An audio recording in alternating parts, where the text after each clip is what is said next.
Good evening and welcome viewers. We are here at the old Ignatians, which is the second new team in Division 1. So we're filming from Old Ignatians Football Club tonight. They'll be out there training. We've got some interviews coming up. Joining me, we've got a rotating panel this year. The mighty Vince Cosme, the voice of metropolitan football around Adelaide last year. Vince, welcome along. Thank you, Tony. Pleasure to be here. First time for me for this year. Great to be back for 2022. Let's just hope that we have a clean run through the whole season without disruption that we've had the last couple of years. And welcome and Happy New Year to everyone. My first appearance, as I said, for the year, to all the viewers, the Adelaide Footy League, all the clubs, and let's get on with it in a couple of weeks. Fantastic, Vince. And you know what? I've got a little question for you. Just the week that's been, mental health is a very high priority with everyone, and I'm a happy-go-lucky kind of guy. Can you just tell me, when was the last time you cried? Gee. Thanks, Vince. Yeah. Port Adelaide. Yeah. I know. Yeah, That's what it would be. Well, I wouldn't have cried, but I was very upset a couple of years ago after we lost that preliminary final. I can't say I was very upset last year. I was just more in shock, I think, like everyone else, because we were just blown away in the first 10 minutes. But what about yourself, Tony? Well, I have so far this week, twice. I was best man at a mate's wedding who was an old Ingle Farm lad from 1985, and I spoke last week about positive relationships. The best man in his wedding on Saturday, so I teared up during the speeches, as you do, in a positive way, good fun things. I watched Melbourne unfurling the flag, Ron Barassi, Nathan Jones, these kind of people. In the crowd as well. Today, teared up again, and I might go for the trifecta, because if Richmond gets up tonight, which the result will be known by the time this goes there, that'll be the third time in 1 week, Vince, but it's all good to show your emotions. Three things happen in threes, mate, so the mighty Tigers tonight, if they get up, then you're on a hat-trick. Righto, now Vince, the viewers are waiting. They're not worried about us. They want to know what's on the show tonight. What have we got coming up? Okay, so a few things we've got coming up. Firstly, we're going to go around the league just to give everyone an update on what's happening during the pre-season and the lead up to the season. We've got some interviews here with Old Iggies, and look at this magnificent facility they've got here now. The envy of everyone in the league. Even these training venues that they have when they can't get on the main oval. I mean, they're like absolute carpet. We've got Tony's Tales. So tell us, are we going to get a sneak peek, or we're waiting till that comes later? Keep them waiting. We've also got the Division 4 and 5 preview, which you've gone through. So people have been asking, when are we covering the other divisions? So we're going to be covering that. We've also going to have an in-depth look with the Premiership coach about the use of Dartfish as a coaching tool, and it's a fantastic interview because it really does open the eyes up to the advantages and the benefits. And I've got a little bit of a quirky tale in there to tell as well when we do that interview. So folks, don't go away, because after the break we're coming right back with what's happening around the league.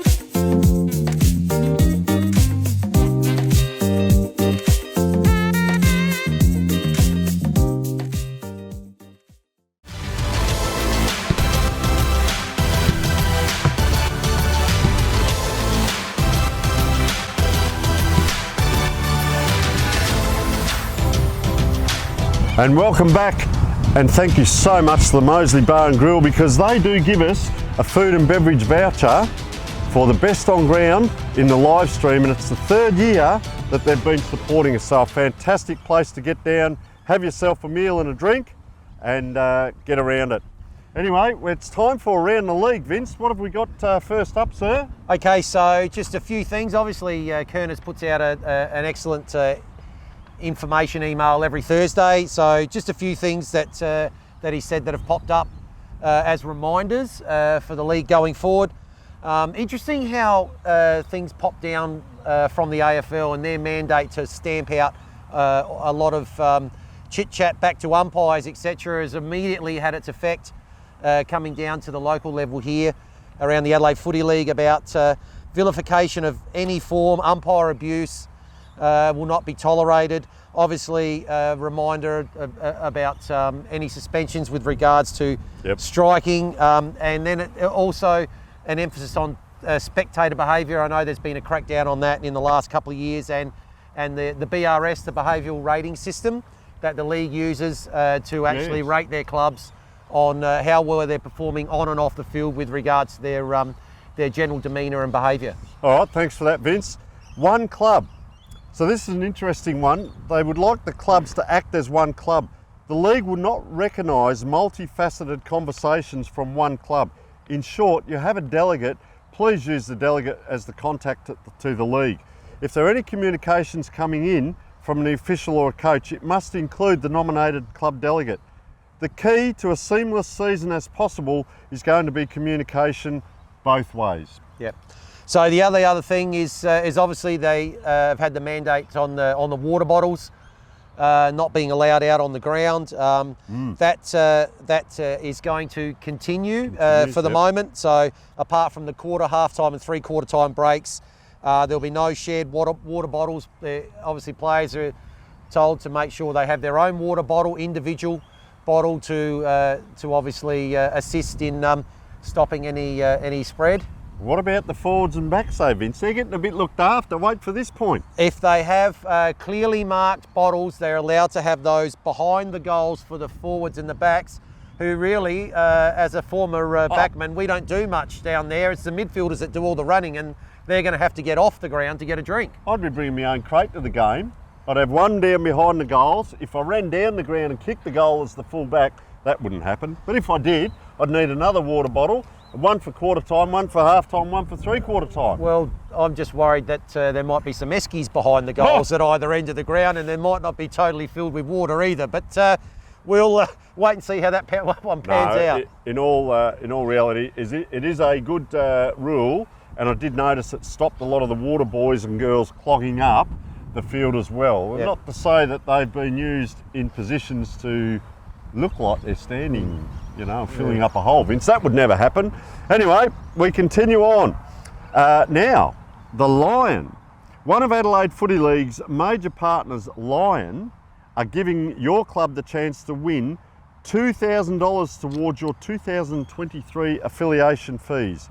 To enter, submit photos of your club's bar fridges and beer taps, if applicable, showing compliance to Lion sponsorship asks, as well as ranging of the new Furphy Crisp by the 2nd of May. There are 2 prizes to be won, and full details can be found in the Lion sponsorship guidelines and will also be emailed out to all clubs. Good luck. After the break, we'll hear from the old Ignatians hierarchy.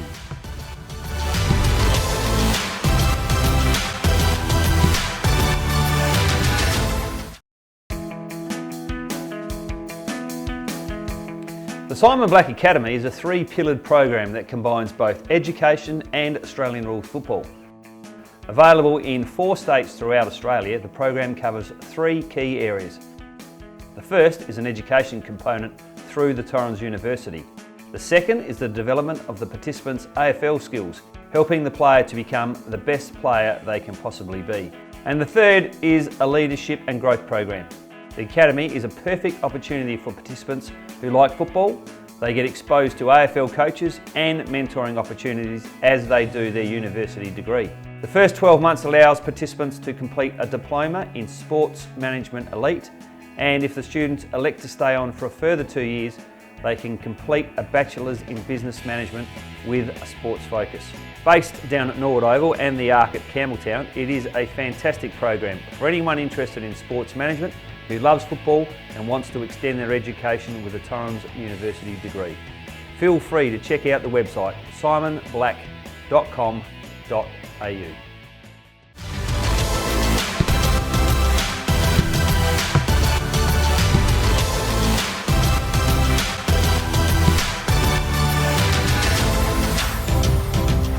Welcome back, and thank you so much to the Simon Black Academy, a wonderful sponsorship. Vince, what have we got coming up for the viewers? Hey Tony, we've got some fantastic interviews coming up with the hierarchy of the old Ignatians Footy Club, and you're about to see those right now.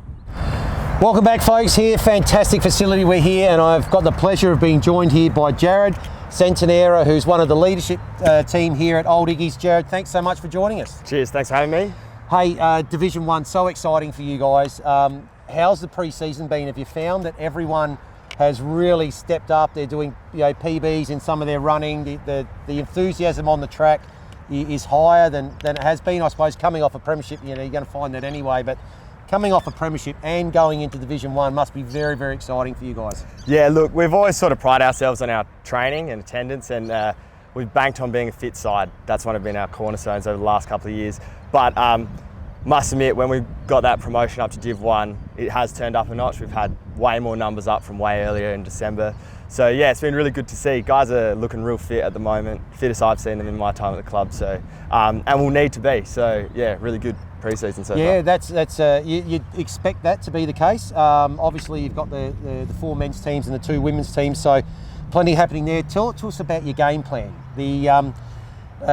Damian, obviously, he's got something that's worked with the group you've got. I mean, he would have some knowledge of what's obviously happening in Div 1 and maybe coming up against some higher quality teams.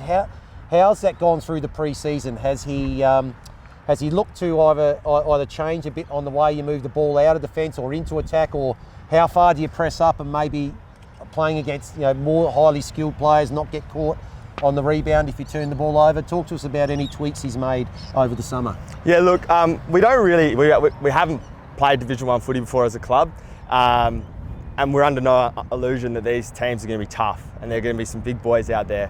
But I still reckon we back our game plan for now, and we'll continue to do through the rest of the year. If anything, we just need to not go into our shell. We know the pressure's going to go up. We've been promoted before, we've seen what a new division looks like. Obviously this is the top division, it's where we want to play, but I back it in, I'm sure Damon backs it in as well, so yeah. How big do you think the gap is going to be to Div 1? Are you under some illusion about what sort of lift in intensity would it be like? Yeah, look, I think that the Division 1 jump's going to be, a big thing will be pace. It's going to be faster, the teams are going to move the ball faster.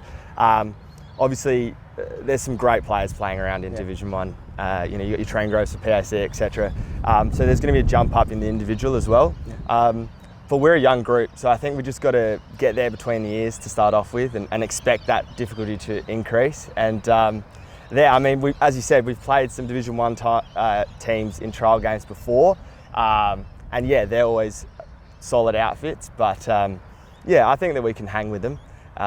But we just got to get there between the ears, and every week's going to be a challenge. I mean, they're going to be massive games every single week. It's going to be top of the table, Glenunga every single week. So yeah. Yeah, well, that's the thing. Every team is going to be at that level, and a tough start to the year too, because obviously you've got your first couple of games away, which are traditionally, it's still much harder to be playing away from home. So it's going to be important for you guys to be ready in a couple of weeks to go and try and just tread water maybe for a little while until you build your way into the season.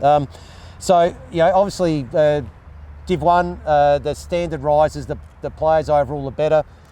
You've had to probably do something to your squad as well. So talk to us about some of the recruits. Yeah, look, we've had a good year at recruiting this year, and 2 to jump to mind straight away is Hugo and Oscar Munn.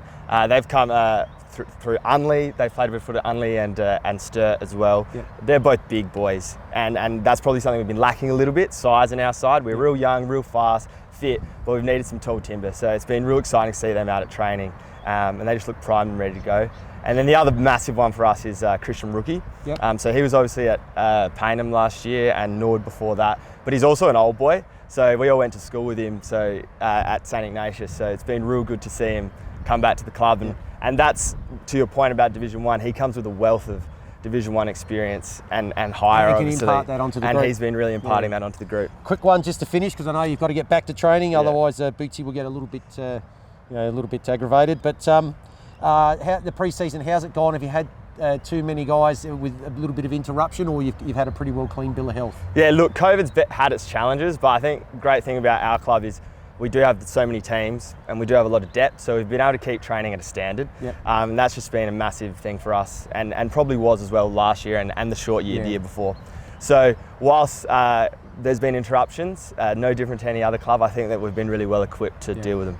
Yeah. Excellent. All right, well, I'll let you get back, Jared. Cheers. Thanks for your time. Good luck for the season Thanks, in Division mate. 1. Cheers. And we'll look forward to calling some of your games from upstairs there, mate. Sounds good. No Easy. worries. Thanks very much. Thanks, guys.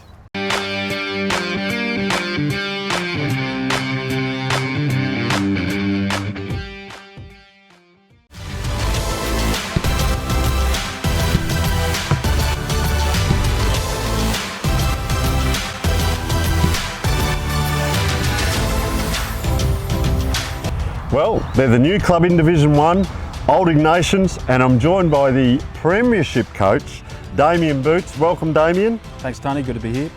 Fantastic, mate. Now, this is the first time in Division 1. The highest you've ever been is Division 2. 30-point winners over Glenunga last year in the grand final. I'm interested, Damian, was it in the charter a couple of years back coming through the ranks, Division 3, Division 2, was it in the club charter to get to Division 1, or did it happen organically? It's a good question, Tony. I took over as senior coach in 2019, and one of our charters was to, in fact, get us to the highest level we could possibly get to. And fortuitously, in the last 3 years, we've managed to do that, winning a premiership along the way, which was terrific last year. So, as you mentioned, the club's never been in Division 1 before. It's its 50th year. Anniversary this year, coincidentally, so it's a tremendous year for the club to be in Division 1. Fantastic. I was looking up today, doing a bit of research, and some of those photos on grand final day, the emotions, looking at those photos and the looks on the players' faces. Pre-season has started. Now, I did also notice there was a lawn bowls evening. Besides the lawn bowls evening, now you're here in Division 1. How will you stay here? Yeah, just on the lawn bowls, the players obviously have a social group, so we get together regularly if we can to mingle and socialise. It's not just all about footy, it's about fun as well and enjoyment. So to stay here in Division 1, we're not shying away from the fact that it's going to be a real challenge. As we mentioned before, we've never been in Division 1 before. We have recruited a few players to assist in building the list to enable us to be competitive. You mentioned the emotion of last year. A lot of players who played in that game have been at the club for a long time, and so they've been striving for the success that we had last year, and they are vested in what we're doing now to hopefully stay in Division 1 and be competitive, which I've been quoted as saying previously. So yeah, it's a great story, and I love hearing that, especially with the, all teams have players that come through, but an old Scholars team, having coached a couple of them, those players that have maybe come through kindergarten and primary school together, and to share something like this in their sporting life.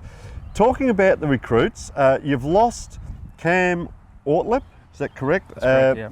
Best on ground in the grand final. He's gone to the southeast through work commitments or some kind of commitment there. Yeah, Cam, unfortunately, fortunately for him, he's managed to secure a full-time teaching position in Mount Gambier, so fair enough. That's taking him away from us. One of my favourite players at the club, and was terrific that he played so well in the penultimate game.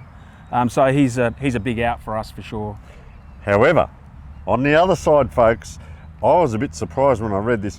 Christian Rookie, mate, I love watching this guy play at Payneham Norwood Union. He's just an absolute bull. He's one of those guys that you can build a team around. Jump on my back, I'll lead the way. He knows where to go, what to do, and his courage is second to none. What a fantastic pickup. An old scholar. Yeah, most people that know me and know Christian, we've been talking to him for a few years to try and get him across to the club. Given what we said earlier regarding the charter to be in Division 1. So to secure him this year is terrific for us, terrific for the younger players. He's a jet, played at the highest level. His footy IQ is superior, so he's going to help me and help the players to build the brand we want to play in Division 1. So we're very excited to have him at the club. Fantastic. It's almost like you're at the top of the pyramid now anyway. Like you say, build the brand, and that, a lot of that's already there. And these players come in and fit into it. Of course, you've got the young guys coming out of college that will definitely want to come and play at Division 1. What a great level to go to those young players and say, well, okay, this is what we offer as a club. Look at the division we're playing in as well. Relationships, so important. And I know whether you're a premiership coach or not, I bang on and on and on about this every week. Relationships are so important. You've now got lifelong friends out of this with those premiership reunions. I'm interested, how do you personally build the relationships with your recruits? You've got an experienced recruit coming in, you've got your young guys coming out of college. How do you go about building those relationships now with those recruits, first of all? Part of coaching, it's changed a lot since I ran around as a player, which is a long time ago now. Footy's totally different, and coaching in that space, you need to spend the time with the players. You need to understand what they do, not only inside the footy club, but outside. There's a lot of pressures on people generally in society today, so you have to understand what's going on outside of footy that can in fact impact how they're playing and it's what a they're whole doing. lifestyle, isn't it? Yeah, it's very much a lifestyle. So you need to engage and spend the time to get to know them, and that means several coffees and the occasional beer with them, just to understand who they are and what they do. And in doing that, you build the trust with each other. So it is a bond that hopefully, when you get to some awkward and hard conversations that do happen during the footy season, you've built enough rapport with the player to enable that conversation to be forthright, but at the same time with a level of understanding and respect for not only the player but the coach, to impart that hard question and that hard decision. So, and that was going to be my next question, which you've pretty much answered. And there you have it, folks, a premiership coach, but there is a great upside, but you have to have those hard conversations, and it's not comfortable. I've been through it as a coach. It's not comfortable to do. Bill Belichick says it best: you put the most time and effort into the lower end of your roster in the off season, because you're going to need them through the season as well. So there's it's measuring where players are at and what makes each player tick, and the conversations you need to have. Of course, your core values. We spoke about this before. I'd even written this down as my questions, and you said these are my core values: trust and honesty. Very big pillars in your coach. You've been around coaching now. You're successful as a coach. Talk to us about that, because I think a lot of coaches can get little insights out of what you're mentioning here. Well, I think it's important that from a coaching philosophy perspective, you need to have core values which you always draw on. Respect and trust are really important. The players obviously have a vested commitment to that and input into that. But everything you do within the footy club and playing must have at its real core the core values. And we talk about it all the time. Yep. And it enables the conversations we spoke about earlier to really come to the fore when there's that understanding and direction from those values. So it's an important part of what you do. You certainly switched on, Damian. Now, we've been here for probably 45, 50 minutes setting up. You've been here from the moment we got here. There's 1,000,001 cones out there. There's even cones on the other oval over there, and a coach's life, it's 24 hours a day, 7 days a week. Trust me, I've been there, done that, and mate, you're setting a lot up. The game evolves. What are we going to see from Old Iggy's, and what are you working on? Is there anything different to last season? So will we see a bit of tempo, hold on to the ball?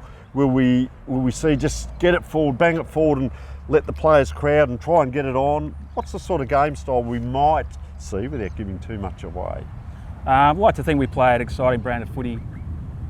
I've mentioned before many times, both inside the footy club and outside, we feel like we play a fast brand of football. Good.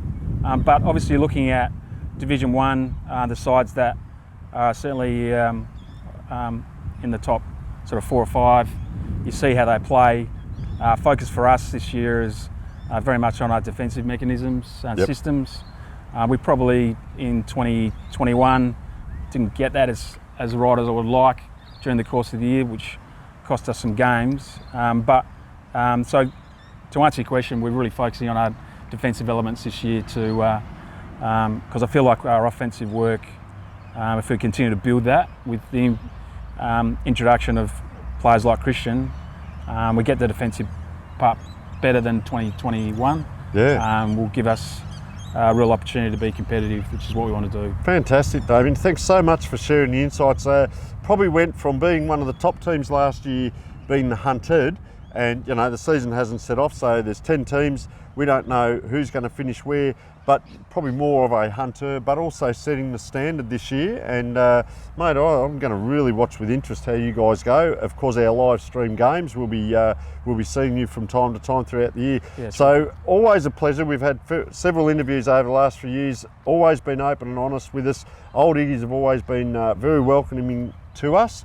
Mate, this ground is sensational. The Division 1 teams coming out to play here this year, even the just the little parts here that are off the oval is like carpet. I'm going to roll around on this later on, mate, but absolutely fantastic. Thank you so much for your time and best wishes for the season ahead. Thanks very much, Tony. Thank you.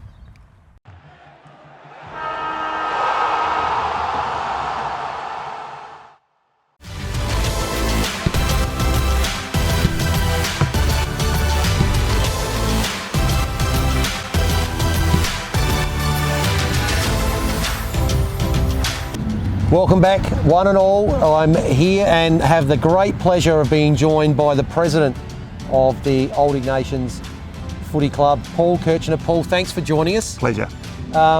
Just a few quick questions. Obviously, congratulations first on being in Division 1 this year and on the Premiership in Division 2 last year, which I had the pleasure of calling. Yep.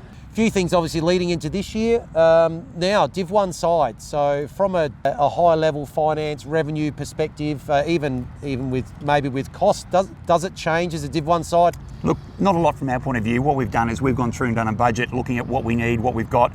And the way we ran our club last year was it's going to be very similar this year. So whether it be the physios, the trainers, that sort of stuff, our costs are reasonably well set, Yep. but you've got to build in an increase no matter what you do of 10% to 15%. So we've done that in our budget, Yep. and we're just looking now at the revenue side of things, obviously like every other club is. Our sponsorship had dropped off a little bit during the COVID pandemic, Yep. and so we're just trying to rebuild that up now as we speak. We getting to Div 1, we have had a lot of contact with past players, past supporters who are coming back saying, how can we help?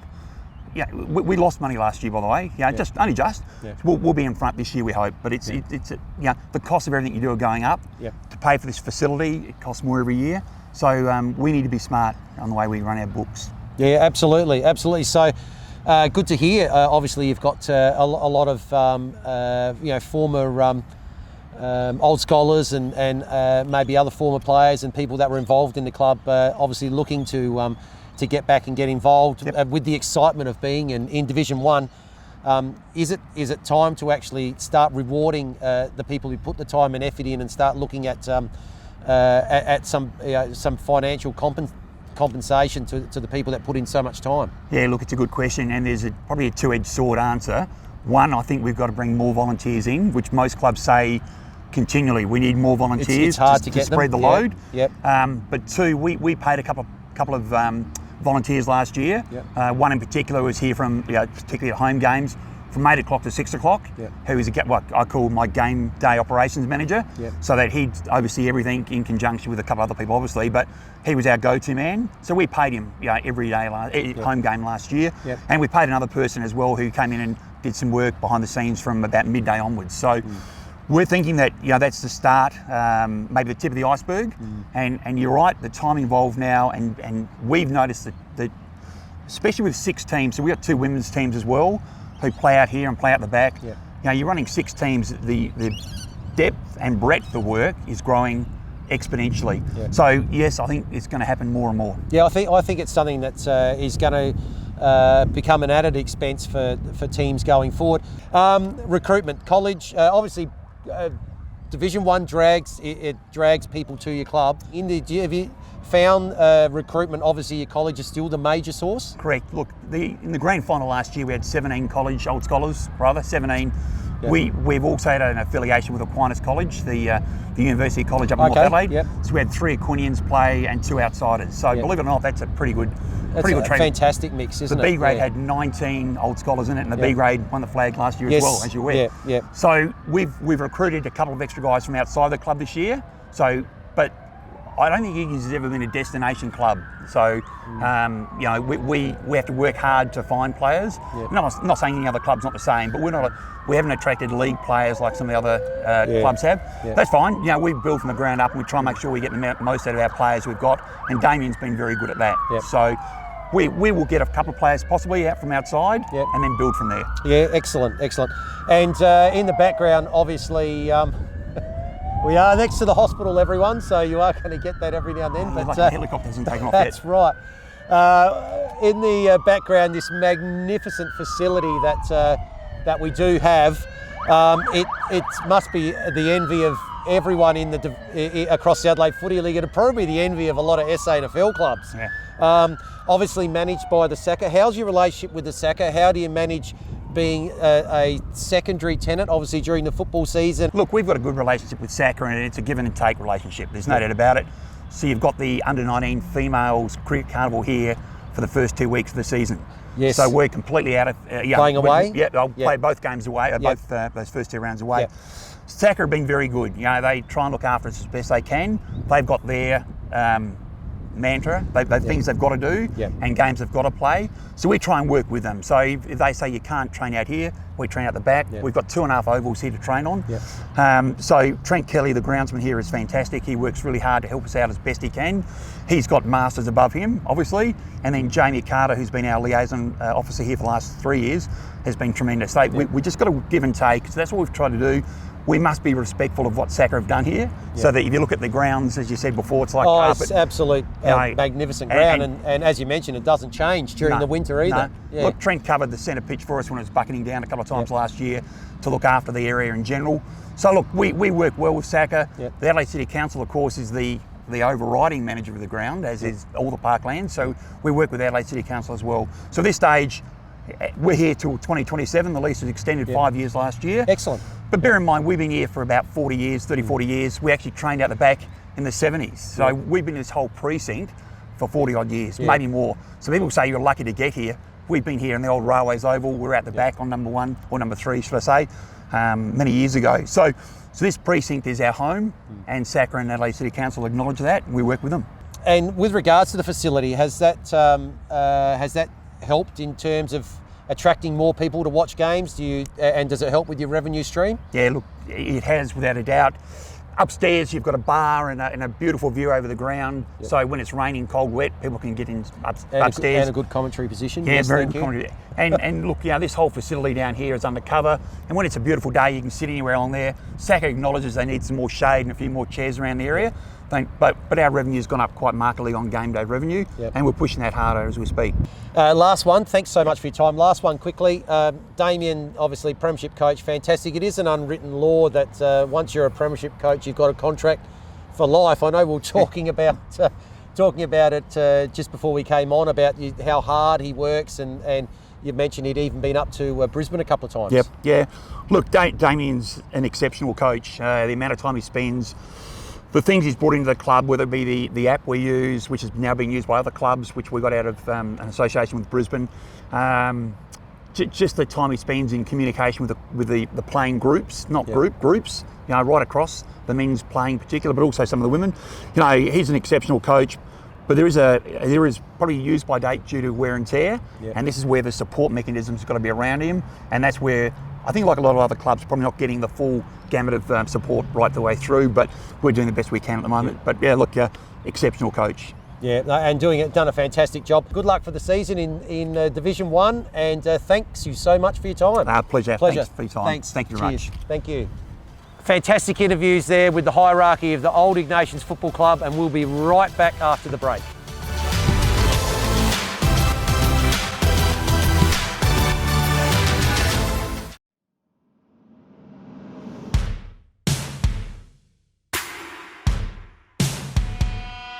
Mahuta goes all the way. Where again? Mahuta. Good grab by Anjana, then Crone late. It's Anjana the grey. Anjana. Hillholders went out best. Life on the wire, Twitchy Frank. Classic legend, Wild Planet kicking back, Crone dashing through, will beat the lot of them, Crone! Larthalay's coming out, they reach the line, nearly a dead heat. But this is speedy and professional. Profiteer for Mickey D is going to win easily. Ed continued to open them up late and won very impressively.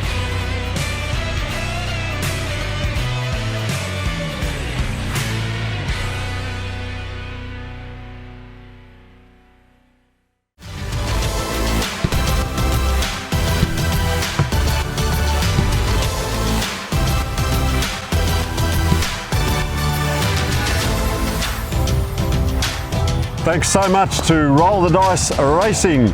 It's time for our division preview, Division 4 and Division 5. What have you got for us, Vince? Hey, well, Division 4 last year, it was a very, very interesting division.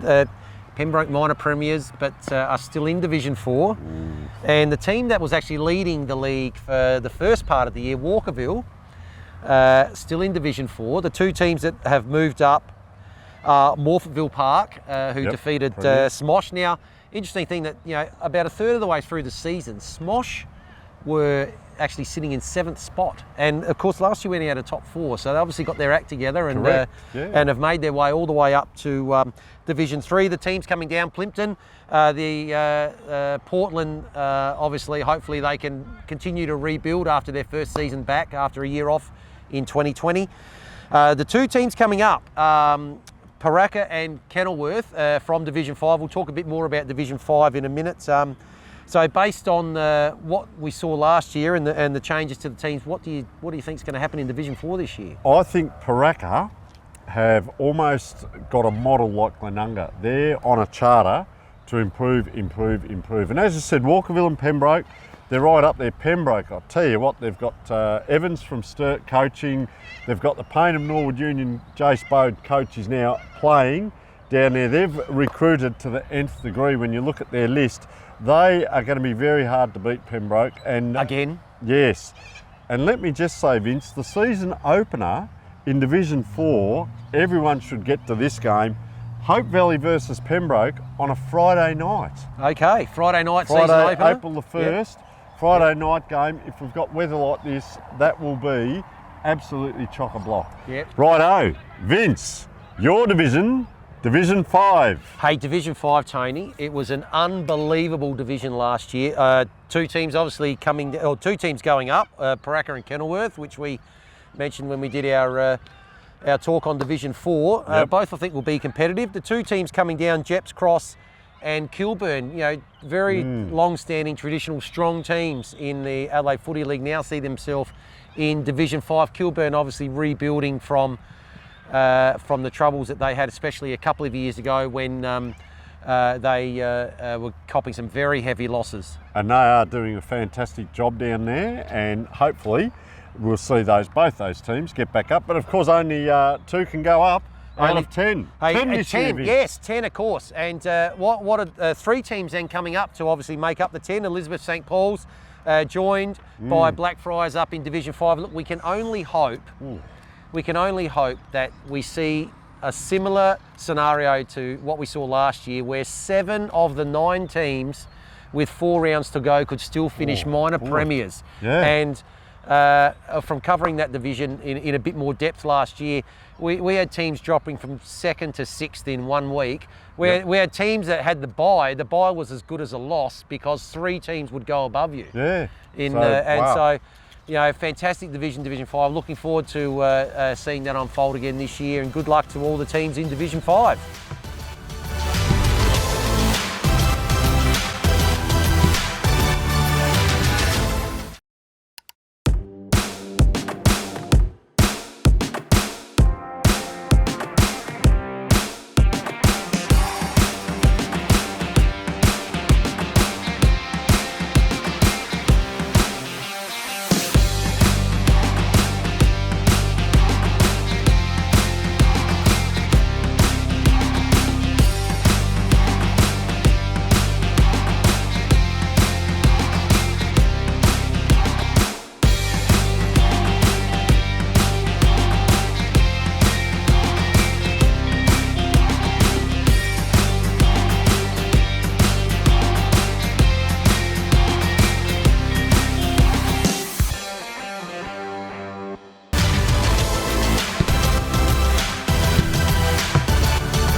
here to talk to you about Dartfish, and I'm joined by Damian Boots, the coach of Old Ignatians, Premiership coach.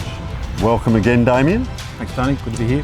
3 letters in the business world that are so important. ROI, return on investment, and that's what you get with Dartfish. How important is using the Dartfish tool and the platform for you, Damian, first of all, for your coaches, coaching IQ, and with your assistants?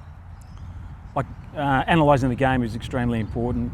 The feedback that you're able to give to the players, which is generated from the platform and the information, the vision, is so important to teach, because ultimately as a coach, you're teaching players.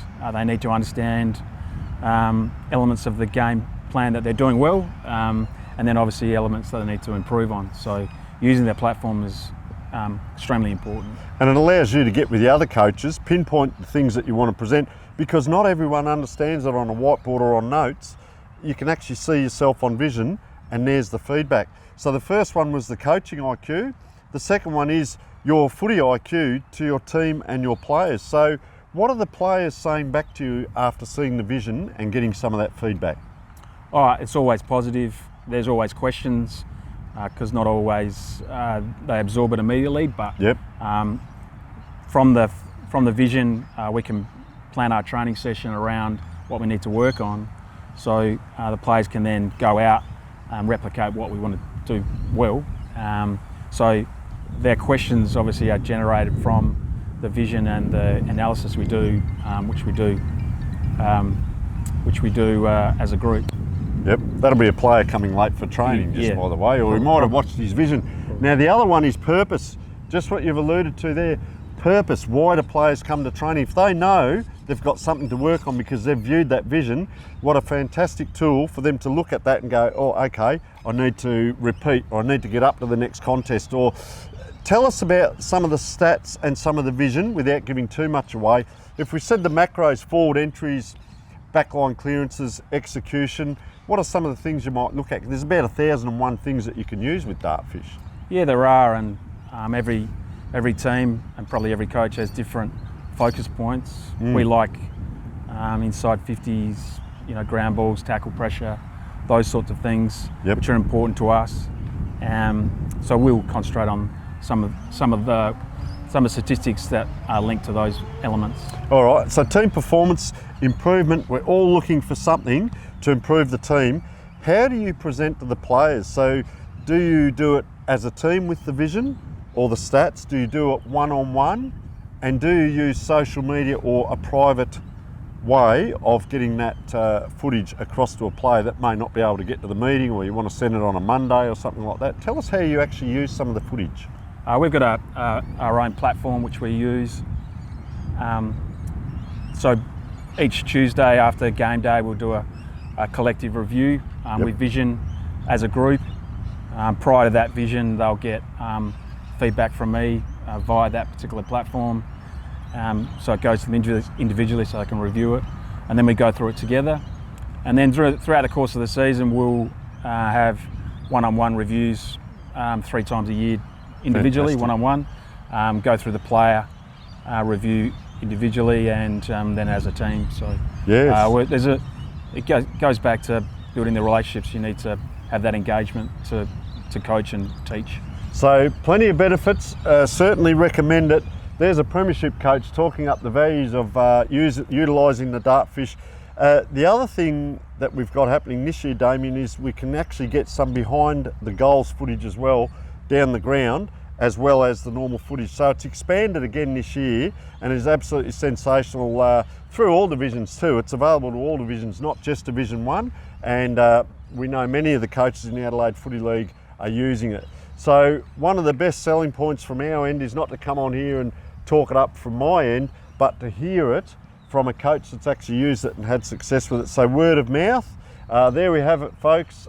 Thanks so much for Damian for giving us a little bit of an insight without giving too much away on the value of using Dartfish. Fantastic. My pleasure. Thank you. Thanks, Tony.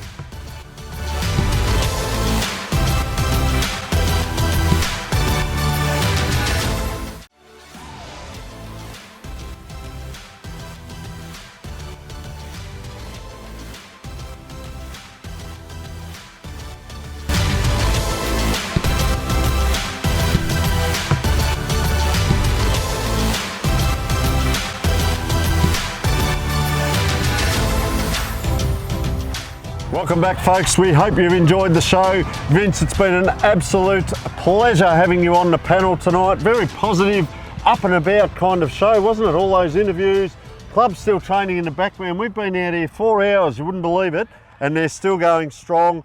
What have we got to look out for, Vince? Okay, so you can look out for us on social media, of course. Yep, across all the different platforms.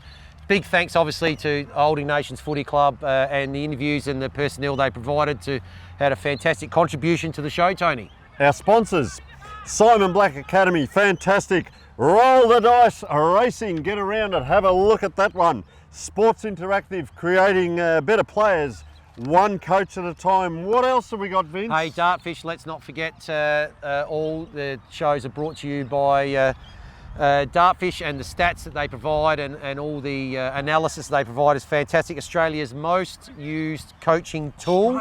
Australia's most used coaching tool. And all clubs have access to Dartfish Footy Live to edit their own footage. All Division 1 clubs have access to full stats on players and team stats, and all stats are connected to vision. We talked about the growth and how that sort of comes down from AFL, and now we're seeing it in the local league. Now, Vince, if you had eyes like a blowfly, you could look down at yourself. What does that say?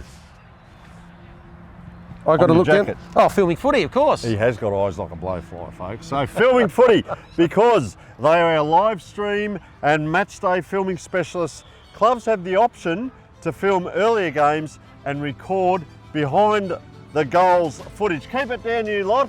You can hear it down there as well. That's behind the goals they're footage. enthused. They're enthused. They're in Division 1. They've got every right to be. Well, what a fantastic show, Vince. It was fantastic, and Tony. Remember, viewers, whatever shots you take in life, may they go straight between the posts.